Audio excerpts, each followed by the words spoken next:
What does Gazump mean? The term Gazump, most commonly seen in British or Australian English, refers to a situation in which a piece of real estate is sold for more than the agreed upon price. There are several situations in which a Gazump can occur, ranging from situations which are most definitely illegal to those which are simply ethically questionable.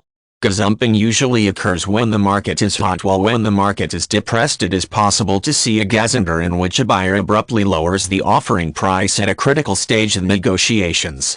In a classic gazump, two people agree upon a reasonable price for a piece of real estate, enter a contract, and start the prolonged process of inspecting the property and making last-minute negotiations to prepare for closing. Then a third party comes along and offers the sellers more than the agreed upon amount, and the sellers terminate the contract with the buyers to take advantage of the higher price.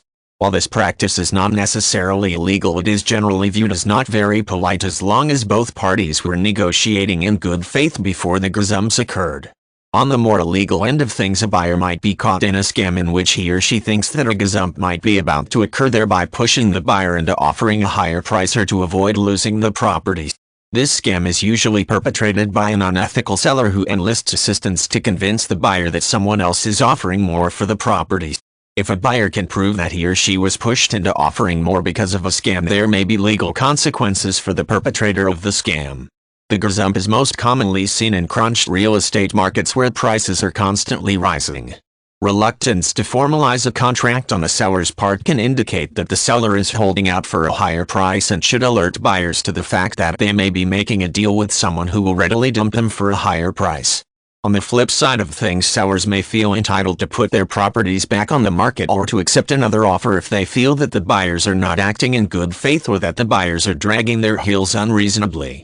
The origins of this rather interesting word appear to lie in the early 1900s, when it was first used to mean a swindle or fraud. This word appears to be Yiddish in origin, like many other colorful words in the English language such as schmaltz. However, no clear link to Yiddish has been established. Gazunder is a portmanteau of gazump and under, which dates to the 1980s.